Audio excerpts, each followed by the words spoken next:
يا أيها الذين آمنوا صلوا عليه وسلموا تسليما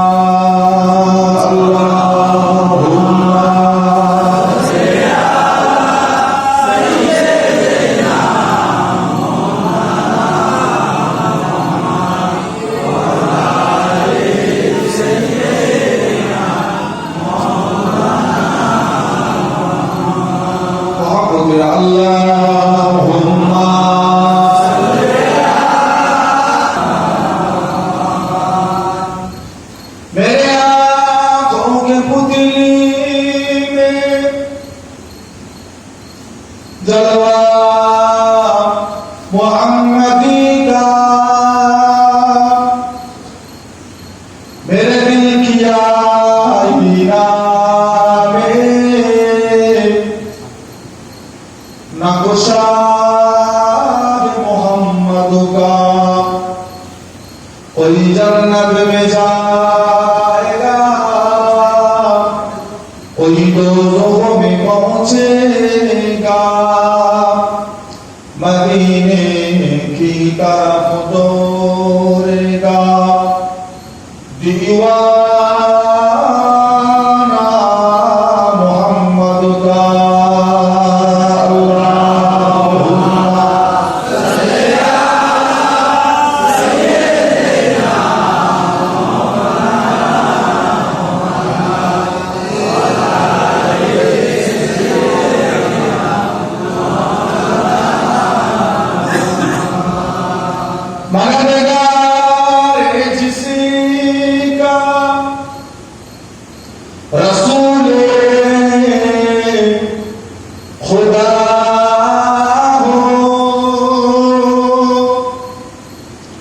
उसे और हिम्मतों का परवाह किया है मदद को चले आएंगे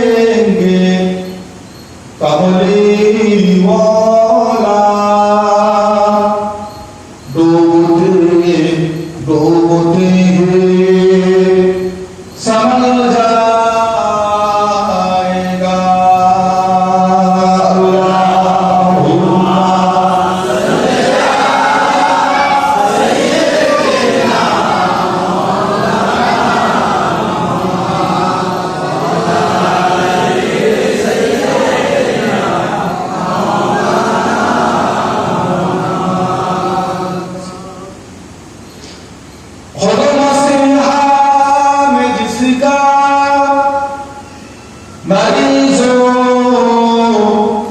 में है ओ हकीमा गया ओ तबीबा गया आया हलीमा तुझे आओ क्या चाहिए तेरे घर में खुदा हबीबा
कलेमा भी नहीं पोती ला इलाहा इल्लल्लाह ला इलाहा इल्लल्लाह ला इलाहा इल्लल्लाह मुहम्मदुर रसूलुल्लाह अल्लाहुम्मा सल्ली अला सय्यिदिना वला आलि सय्यिदिना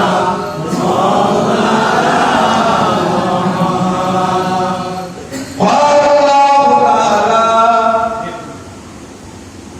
ही कलामुल मजीद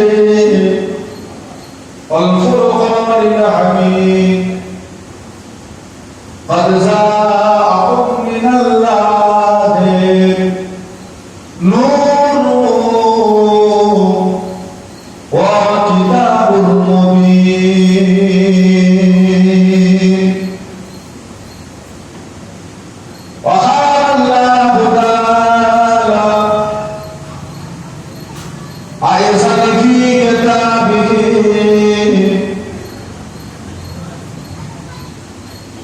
يا أيها الذين آمنوا ادخلوا في السلم كافة ولا تتبعوا خطوات الشيطان إنه لكم عدو مبين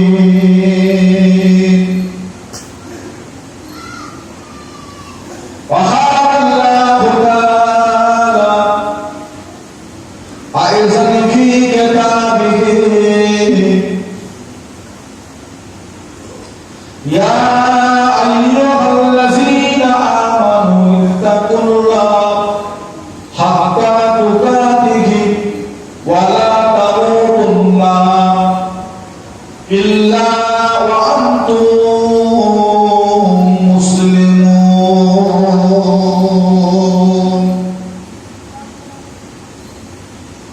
وقال الله تعالى في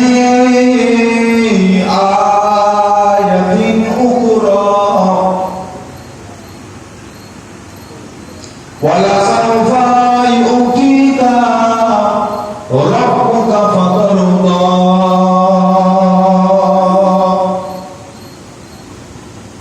قال رسول الله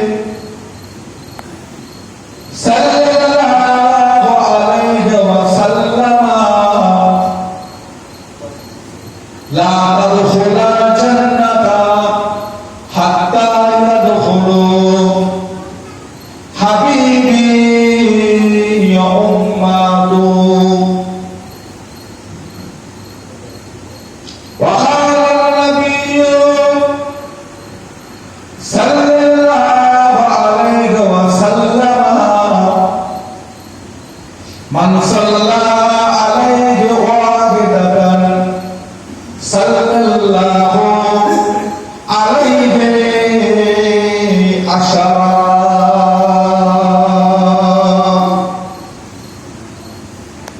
प्यारे हाज़रीन मजलिस আমার দিনদার ইমানদার নেককার আল্লাহ ওয়ালা বাবাজিরা আমার ভাইজানেরা আলেম উলামায়ে কেরাম হাফিজে কোরআন আমাদের সম্মানিত মসজিদের ইমাম সম্মানিত মসজিদের মুয়াজ্জিন সাহেব আল্লাহ পাকের নামাজি মুসল্লি বান্দারা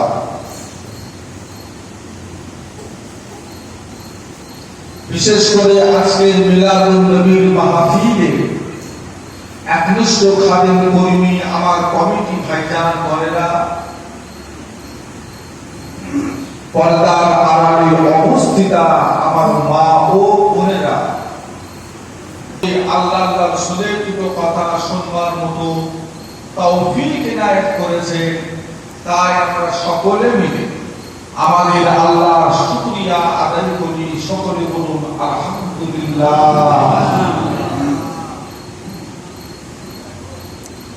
এই সময়টিতে আল্লাহ পাক কিছু মানুষকে রোগ দিয়ে, বিমার দিয়ে, নার্সিংহোমে, হসপিটালে, বাড়িতেও আল্লাহ শরীরে রেখেছেন। কিছু মানুষ শয়তানে ঢোকায় করে তাসের আড্ডায়, জুয়ার আড্ডায়, জেনার আড্ডায়, নোংরা জায়গাতেও কিছু মুসলমান বসে আছে। আবার অনেক দুনিয়ার মুসলমান আমার নবীর উম্মত যারা বর্তমান সময়ে আল্লাহর ঘর বাইতুল মুকাদ্দাসটাকে হেফাজত করার জন্য ইহুদি বেঈমান কাফেরদের কঠিন অত্যাচারের ভিতরে পড়ে আছে। রব্বুল আলামিন আল্লাহ পাক আপনাকে আমাকে সর্বদিক থেকে হেফাজত করে অল্প কিছু সময়ের জন্য দুনিয়ার বুকের পবিত্র স্থান আল্লাহর ঘর মসজিদে নিয়ে এসে বসিয়েছেন। আল্লাহ তার রাসূলের দুটো কথা শুনবার নিয়েছে। তাই আমরা সকলে মিলে আমাদের আল্লাহর শুকরিয়া আদায় করি। সকলে বলুন আলহামদুলিল্লাহ। পবিত্র মাস আল্লাহ পাকের কাছে বড় পছন্দনীয় মাস। যে মাসটাতে আমরা এসে বসেছি মাসটার নাম হলো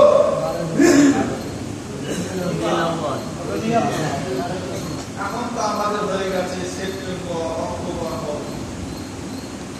আইটি মাসের হিসাব আমরা রাখি। আমাদের ঘরের মায়েরা, বোনেরা, ছেলেরা সব 8 মাস হিসাব রাখে।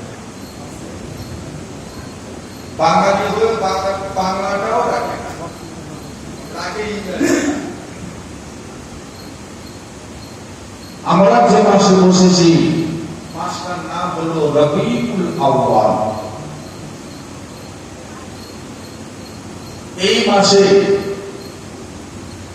আল্লাহ পাক আমাদের নবী জাহানের বাদশাহ হাবিবুল্লাহ জনাবে মুহাম্মদুর রাসূলুল্লাহ, সকলে বলুন সাল্লাল্লাহু আলাইহি ওয়া সাল্লাম, আল্লাহ দুনিয়া জমিন আল্লাহ পাঠিয়েছেন। এমন একজন নবীকে আল্লাহ এই মাসে পাঠিয়েছিলেন যেনার শানে আল্লাহ কোরআন পাকের মধ্যে বলেন ওমা আরসালনাকা ইল্লা রাহমাতাল লিল আলামিন। আমি আল্লাহ দুনিয়ার মানুষের জন্য, জগৎবাসীর জন্য, জগতে আমি আল্লাহ আমার রহমতকে পাঠিয়েছি। জোরে বলুন সুবহানাল্লাহ। আল্লাহ বলেন সারা জাহানের জন্য রব্বুল আলামিন, আর বাকি জীব জানোয়ার গাছপালা সমস্ত কিছু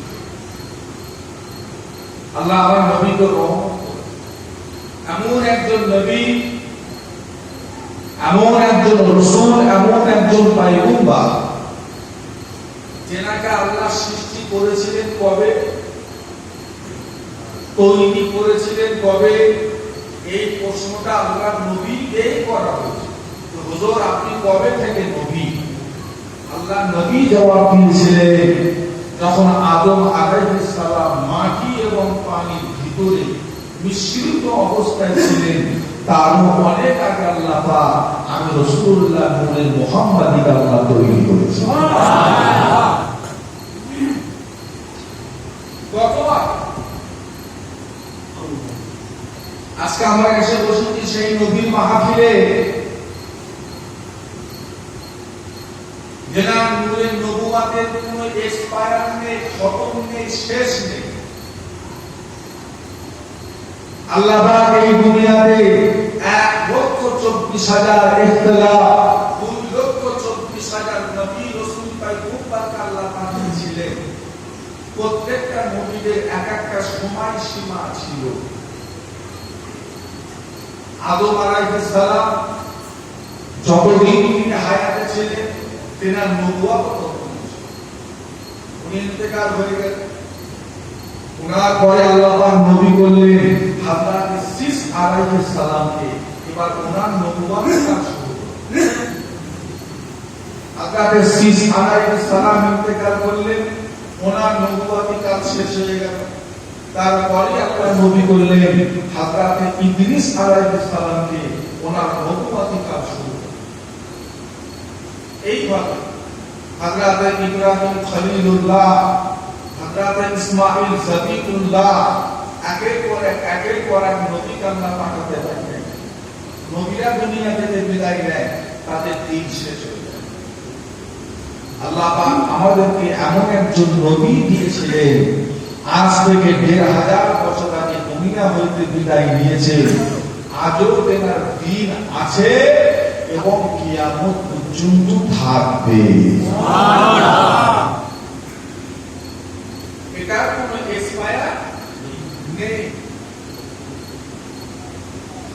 সমস্ত নবীদের আল্লাহ পাক সাক্ষী দিয়েছিলেন, তোমরা দুনিয়ায় থাকাকালীন যদি আমার আখির জামানার নবী দুনিয়ার বুকে চলে যায়, তোমাদের নবুয়তি কাজ কিন্তু খতম হয়ে যাবে।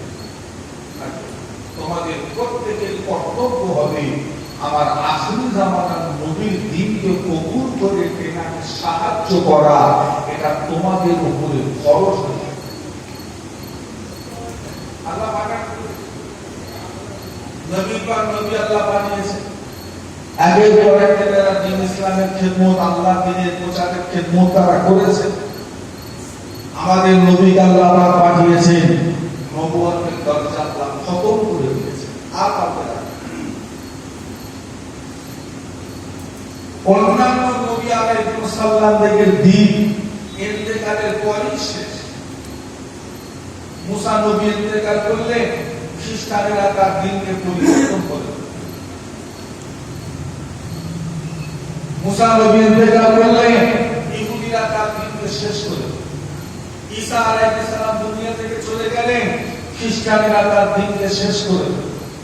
আমাদের নবী ইন্তেকাল করেছে, একটা সুন্নত মেটেনি, কিয়ামত পর্যন্ত মিটবেও না।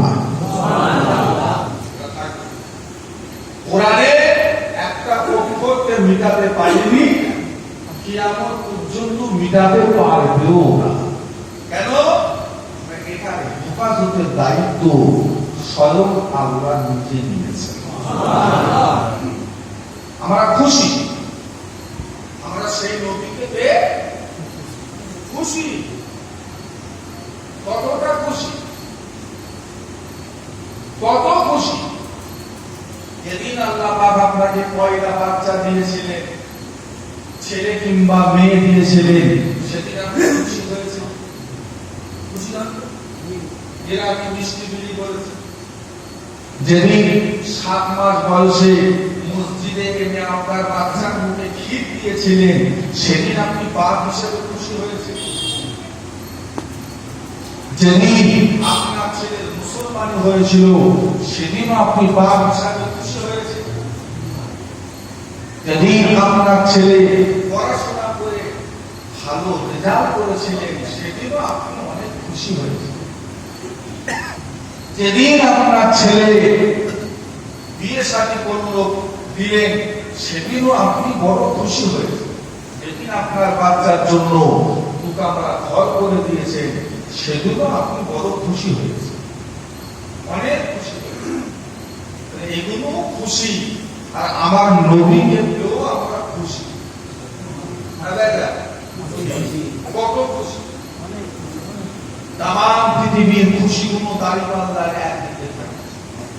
আমার নবীকে পেয়ে আমরা যে খুশিটা হয়েছি, ওটা দাঁড়িপাল্লার অন্য দিকে থাকে। তারপরও দেখা যাবে আমার নবীকে পেয়ে আমরা যে খুশিটা হয়েছি, ওই পাল্লাটা পৃথিবীর সমস্ত খুশির থেকে ওই পাল্লাটা ভারী হয়ে যাবে। আল্লাহ কোরআন পাকের মধ্যে বলেন, কুল বিফাদিলিল্লাহি ওয়া বিরহমাতি ফাবিযালিকা ফালইফরাহু। কুল বিফাদিলিল্লাহ, হাবিব আপনি বলে দেন, কুল আপনি বলে দেন বিফাদিলিল্লাহ, আমি আল্লাহর তরফ থেকে তোমাদের কাছে ফাদার এসেছে, সাহায্য এসেছে। আল্লাহর তরফ থেকে কি সাহায্য? না আল্লাহ আমাদের জন্য 30 পারা কোরআন দিয়েছে, আল্লাহর বাণী দিয়েছে। আল্লাহ আমাদের জন্য দ্বীন ইসলামকে পাঠিয়েছে, আল্লাহ সারা। আল্লাহ পাক 18,000 মাখলুকের ভিতরে আমাদেরকে আল্লাহ পাক দুনিয়ার বুকে আশরাফুল মাখলুকাত করে পাঠিয়েছে, এটাও আল্লাহর কোন সারা।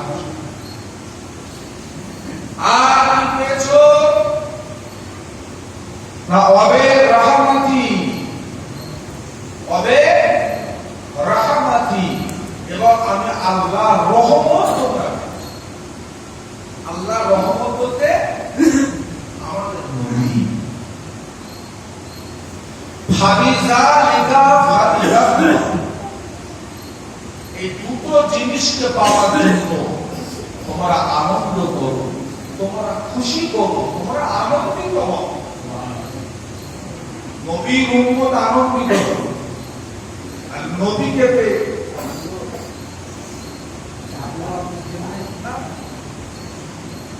আর নবীকে পেয়ে বেজার হয়েছে কে?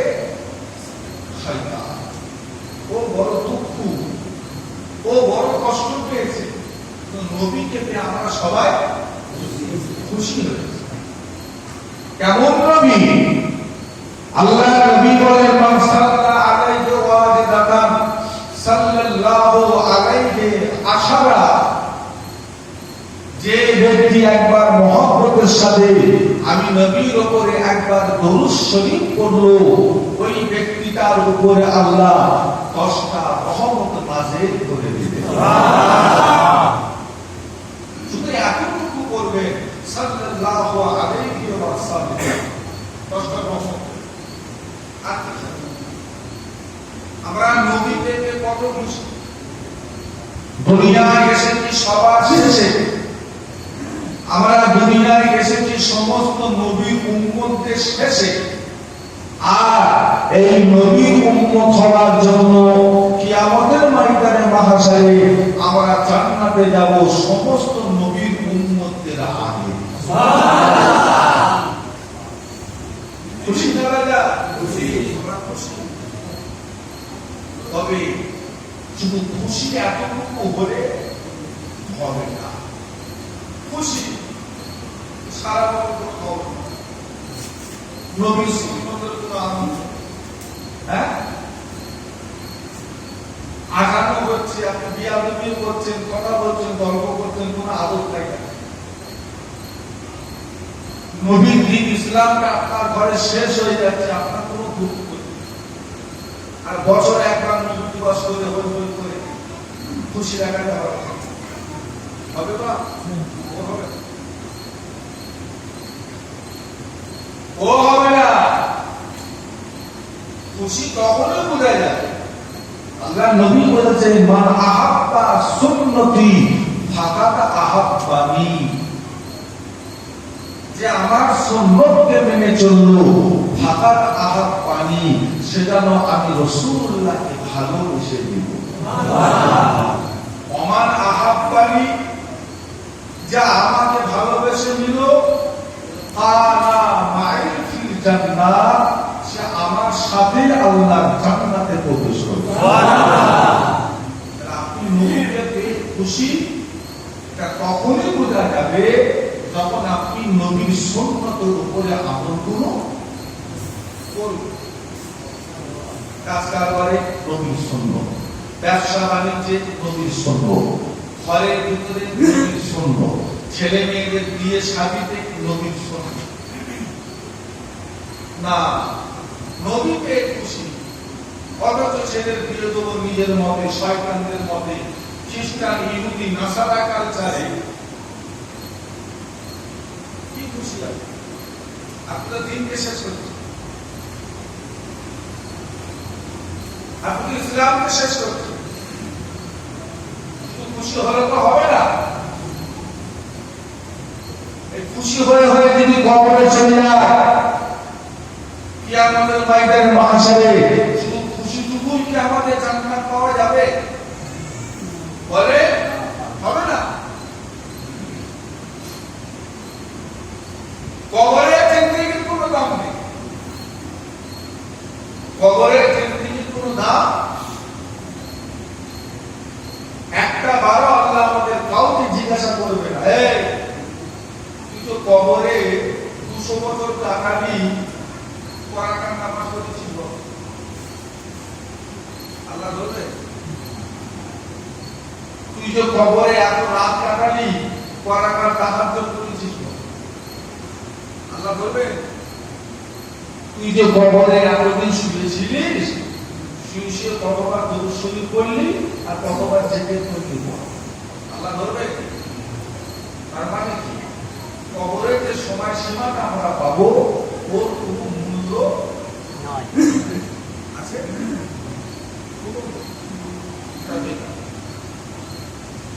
দুনিয়ার বুকে 60-70-80 বছর জিন্দেগি একটা মূল্য আছে না?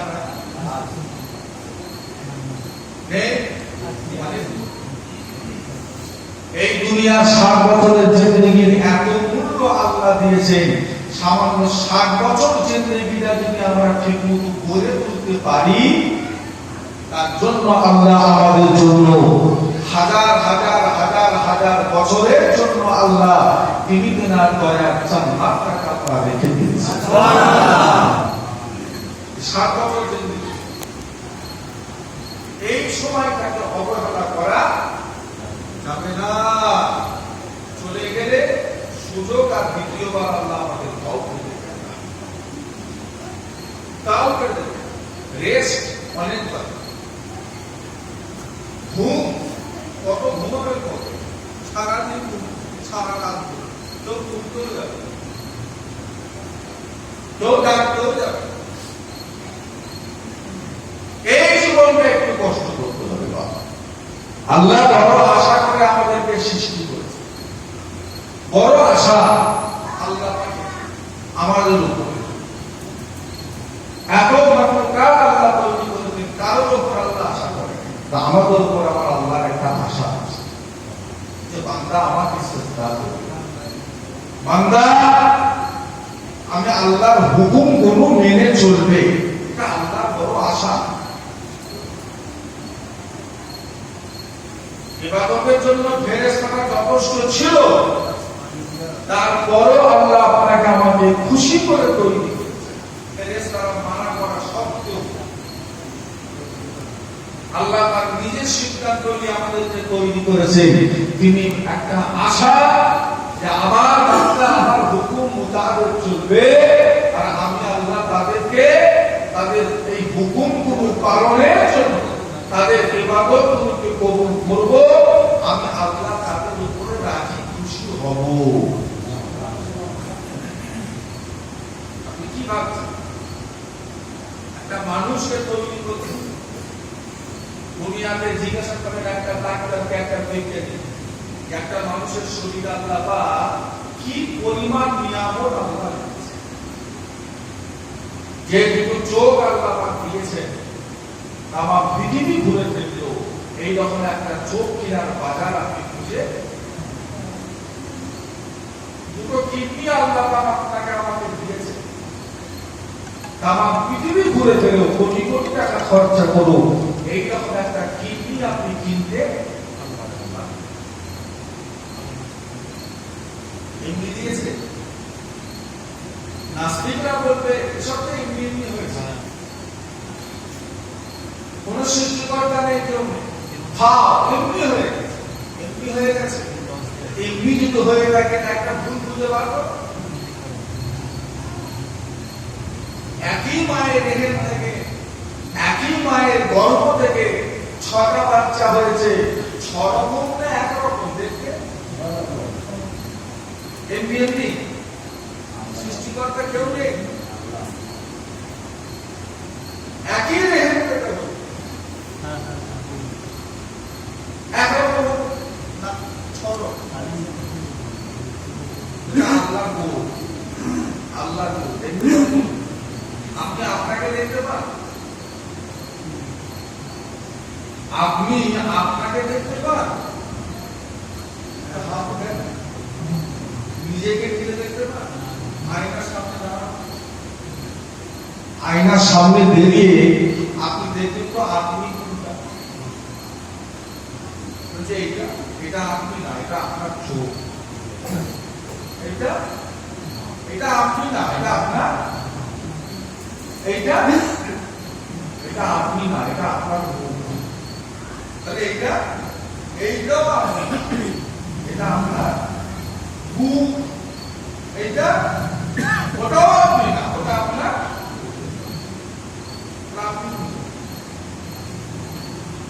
ফেরে গেল, বুকটা ফেরে গেল, কি বেরোচ্ছে? হাত। বলছে এইটা আপনি, বলছে ওটাও আপনি না, ওটা আপনার কি? হাত। এইটা এটাও আপনি না, ওটা আপনার ফুসফুস। এটা এটাও আপনি না, এটা আপনার লিভার। এইটা কি? বলছে ওটাও আপনি না, ওটা আপনার কিডনি। আপনি আমার কথা বুঝতে পারছেন? আপনি কোনটা? আপনি কোনটা? এইটা, ওটা আপনি না, ওটা আপনার ঘেরে মাথা। ওটাও আপনি না। তাহলে আপনি কোনটা? আপনি আপনাকে যদি আপনার চোখে দেখতে না পান, আপনি চোখে আল্লাহ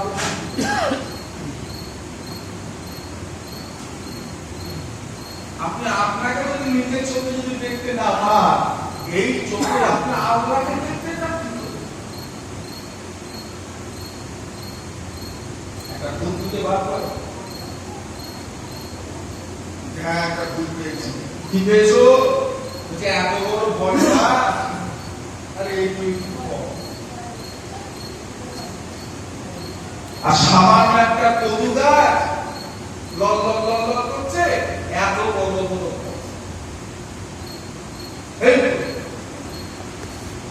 বড় বড় ফল গাছ ফল গাছে হলো মানা, আর বড় গাছে ছোট ছোট ফলটা যদি কদু গাছে হলো মানা। এইটা একটা ভুল হয়ে গেছে। রাস্তায় চলে ঘুরে, মাঠে ঘাটে জোরে করে কাজ কাম করে, দুপুরবেলায় এত রোদের তাপ, মাঠ থেকে আস্তে আস্তে উঠে এসে বাবু বট গাছের তলায় হেলান দিয়ে শুনে আছে। ঠান্ডা বাতাস, ছাওয়া আকাশ, গাছের পাতায় ছাওয়া, আরাম করছে। ঝোড়ো হাওয়াতে একটা বট গাছের ফল এসে পড়েছে না, অমনি ঘুমটা ভেঙে গেছে। চোখটা চেয়ে বলতে কি হলো? বট গাছের ফল, ফলটা খেতে মাত্র সর্বনাশ। আমি যা ক্লিয়ার করছিল, এই বট গাছের ফলটা যদি গরুর মতো হতো, আর সেই ফল যদি একটা উঠে এসে ওখান থেকে নাকের উপর পড়তো, না থাকতো, তখন বলছে না না, আল্লাহ সৃষ্টি ঠিক আছে, আমার ধারণা বট গাছে ছোট ছোট ফল।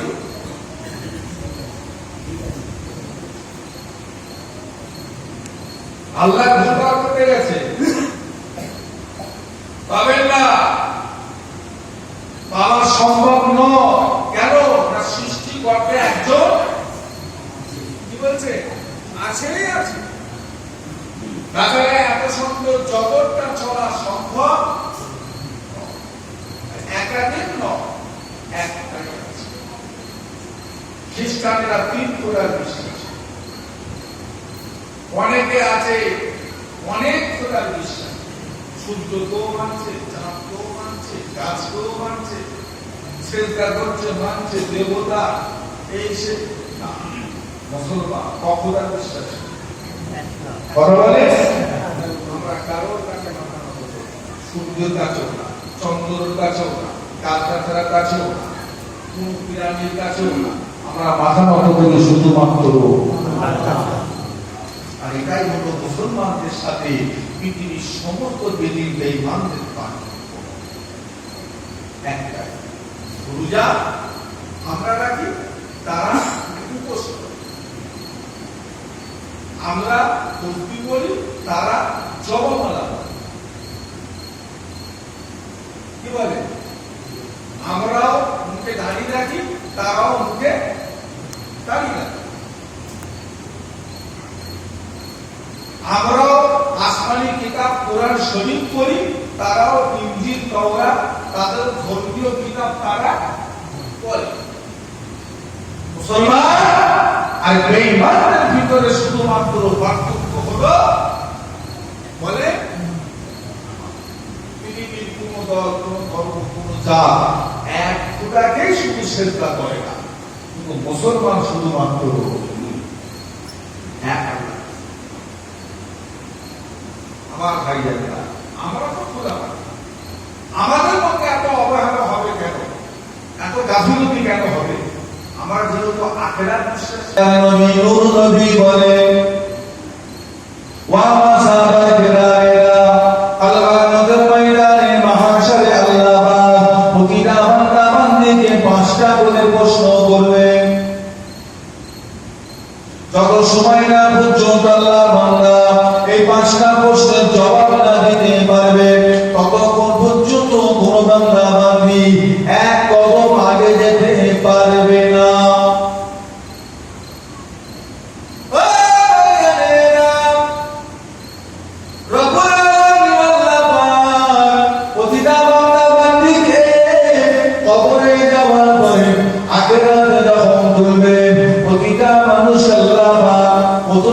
প্রশ্ন করবে, ওরে আমার বান্দা, ওরে আমার বান্দে, আমি আল্লাহ পাক দুনিয়ার বুকে 60 বছর হায়াত দিয়েছিলাম, 70, 80, 100 বছর হায়াত দিয়েছিলাম, রাতে আরামের ঘুম দিয়েছিলাম, দিনে সূর্যের আলো দিয়েছিলাম, তোর বাঁচার জন্য তোর অক্সিজেনের ব্যবস্থা করে দিয়েছিলাম। ওরে আমার বান্দা, এত সুন্দর জীবনটা আমি আল্লাহ তোকে দান করেছিলাম, এই জীবনটা তুই কিভাবে কাটালি বল? প্রত্যেকটা আল্লাহ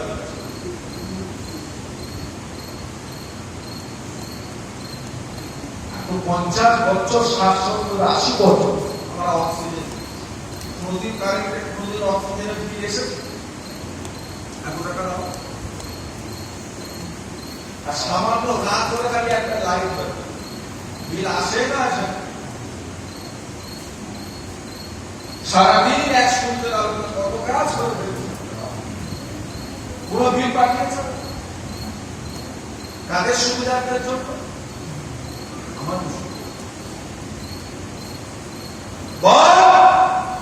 এই 80 বছর জিন্দেগিটা কোন রাস্তায় ব্যয় করবে? আমি আল্লাহর হুকুম মোতাবেক চলেছিলিস না শয়তানের তাবেদারি করেছিস? কিভাবে কাজারি জবাব দেওয়া? আল্লাহ পাক বান্দা বান্দীকে দ্বিতীয় আল্লাহ পাক একটা প্রশ্ন করবে।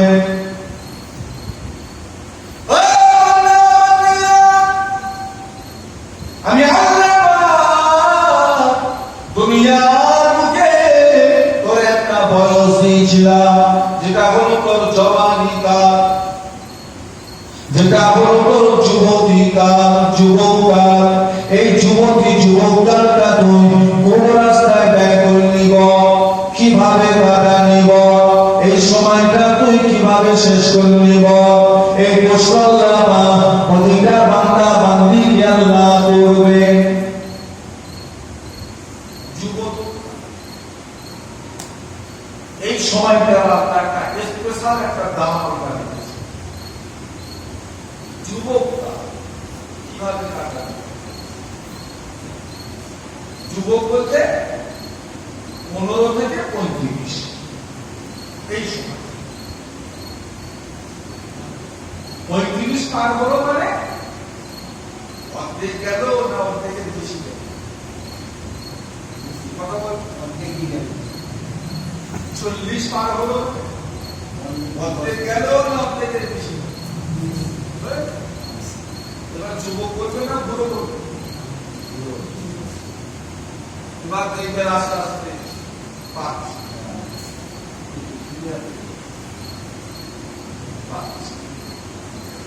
এখন একবার আয়না দেখবে যে এখন কালোর সংখ্যা বেশি, সাদার সংখ্যা কম। আর বেশি না, আর বেশি না, শুরু যখন হয়েছে আর 3 বছর পর দেখবেন সাদার সংখ্যা বেড়ে গেছে, কালোর সংখ্যা আর 2 বছর পরে গিয়ে দেখবেন আর একটাও কালো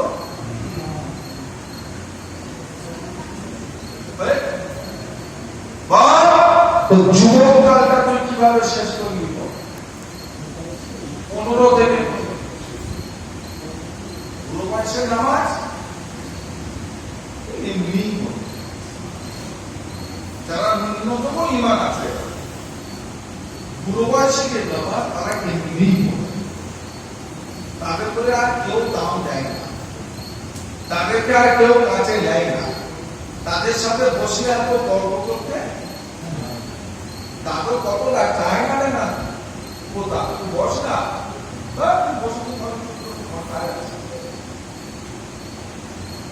আমাকে ক্লাবে যেতে হবে, কোনো দায়িত্ব জানো? ক্লাবে যেতে হবে, ক্লাবের অনুষ্ঠান আছে, পরিচালনা করতে সব জায়গায় চলবে, আর গুরু সব উঠে এসে বসে দেবে পুরা মসজিদে, মানে সবার দরকার জমা আর আল্লাহ দরকার শুধু গুরু। কি বলছেন আপনারা? আমার আপনার নবী দয়াল নবী নূর নবী বলেন আল্লাহ আমাদের ময়দানে মাহশরে আল্লাহ পাক মাথা আধা বিপদ শুদ্ধ আল্লাহ নবী আমিন।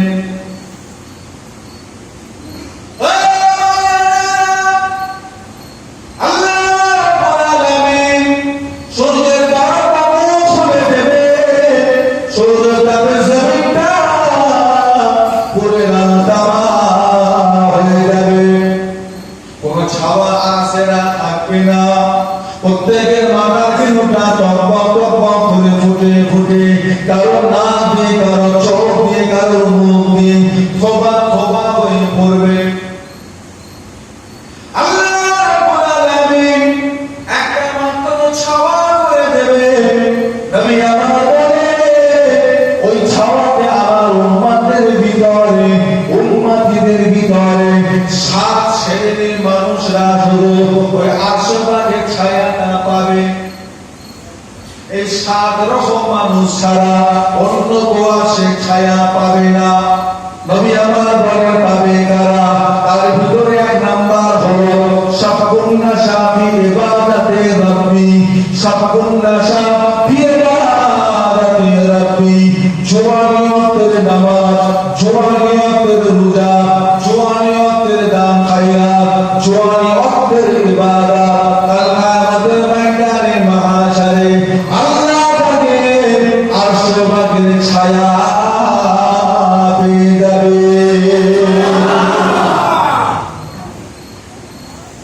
জোয়ানিয়তের নামাজ,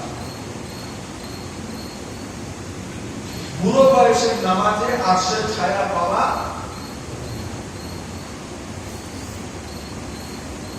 জোয়ান কালে যদি সে নামাজি হতে পারে ওই বান্দার জন্য ওয়াদা আছে আরশের ছায়া পাওয়া। ফজর বেলা আপনি একা শুরু করে মসজিদে আসেন, আপনার জওয়ান ছেলেটা ঘরে শুয়ে আছে, ও যাচ্ছে সাথে করে আছে ছোট ছেলে, ছোট ছেলে বড় হোক করবে কবে? তুই বড় বয়স 25, এখনো ছোট।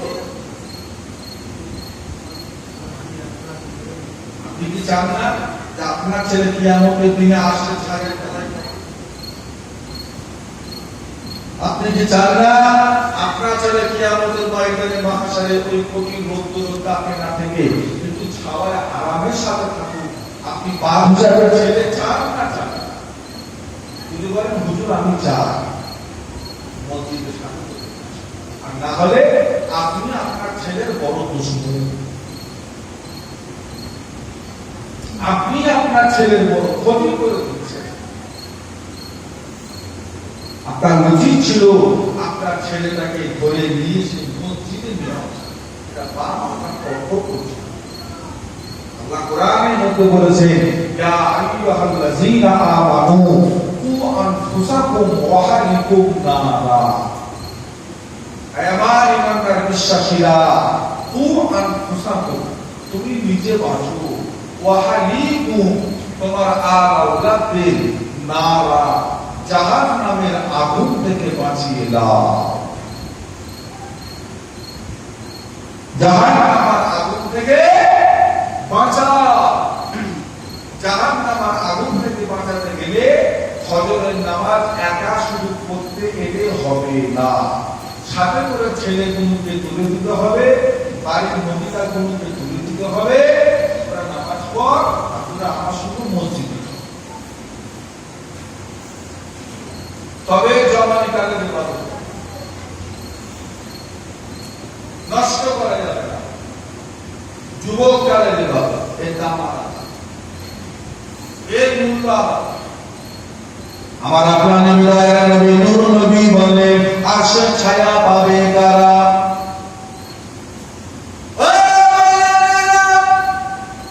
আল্লাহ রাসূল বলে রাসূলুন কলবুহু মুআল্লাকুন ফিল মাসাজিদে, রাসূলুন কলবুহু মুআল্লাকুন ফিল মাসাজিদে।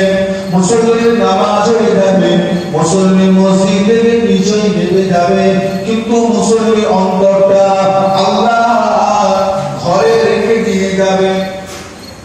আবার যখন আযান হয়ে যাবে, আবার মুসল্লি মসজিদে চলে আসবে, নামাজ হয়ে যাবে, মসজিদ থেকে নিচে নেমে যাবে, কিন্তু মুসল্লির শরীরটা যাবে, মুসল্লির অন্তরটাকে আল্লাহ ঘরে রেখে দিয়ে যাবে।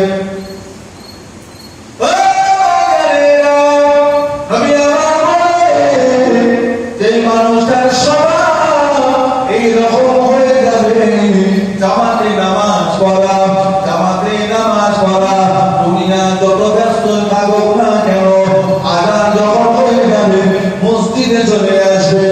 এই স্বভাবটা যার হবে, ওই বান্দা বান্দীগুলো আল্লাহর ময়দানে মাহশারে আল্লাহ পাবে আরশের ছায়া পেয়ে যাবে।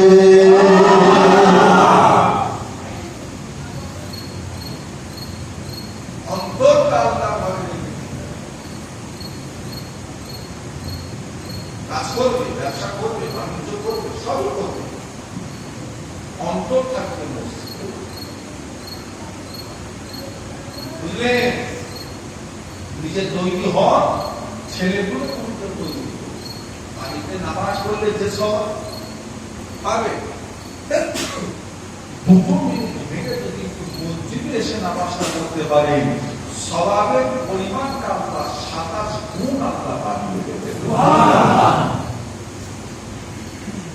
বাড়ি থেকে আস্তে আস্তে যদি মসজিদের জামাত যদি হয়েও যায়, নিয়ে ছিল জামাতে দিব, এসে দেখছেন মসজিদের জামাত হয়ে গেছে, মন খারাপ করবেন না, একাই করুন।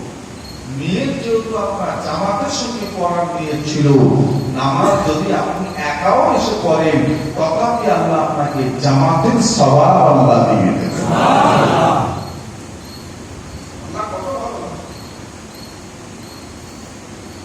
আল্লাহ কত মহব্বত করে।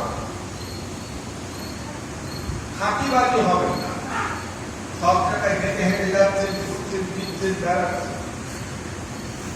কোনো কোমর ব্যথা নেই, পা ব্যথা নেই, মাথা ব্যথা নেই, হাত ব্যথা নেই। জামাতের সময় ঘরে গিয়ে পড়া, একা একা পড়া, এতটুকু মসজিদ আসা যায়, আপনি তো সব জায়গায় যাচ্ছেন, দেখছি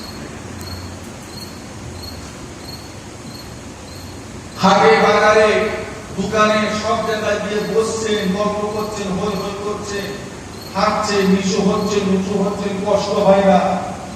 আর মসজিদে এসে বলছে চেয়ারটা, মসজিদে ঢুকে বলছে আমার চেয়ারটা দেন কেন? বা সত্যি কি আপনি অসুস্থ? সত্যি কি আপনার কষ্ট হয় আল্লাহকে রুকু করতে, আল্লাহকে সিজদা করতে? সত্যি কি আপনার কষ্ট হয়? আপনি নিজে নিজেকে প্রশ্ন করেন। আল্লাহ কিন্তু অন্তর্জামী। কি বলে? শরীরের খবর আল্লাহ জানেন না জানেন? আপনি আমাদের চোখে ফাঁকি দিতে পারেন, আল্লাহ চোখে না। হুজুর আমার কষ্ট হয়, কষ্টটা কোথায়? না হুজুর আমার সেজদায় কষ্ট, দাঁড়াতে দাঁড়াতে হুজুর না আমার দাঁড়াতে কোনো কষ্ট নেই। আপনি মসজিদে ঢুকে চেয়ার নিয়ে বসে যেতে পারবেন না।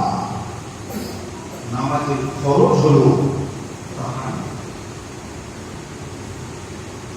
দাঁড়ানোটা, এটা নামাজের সুন্নত, এটা নামাজের খরচ। নামাজে কিয়াম করা, কিয়াম মানে দাঁড়িয়ে, এটা কি খরচ। আপনি অসুস্থ, আপনি বিমারি, আপনি শুয়ে শুয়ে করেন, কিন্তু ঢুকে আপনি বসতে পারবেন না। আপনাকে দাঁড়িয়েই নিয়ে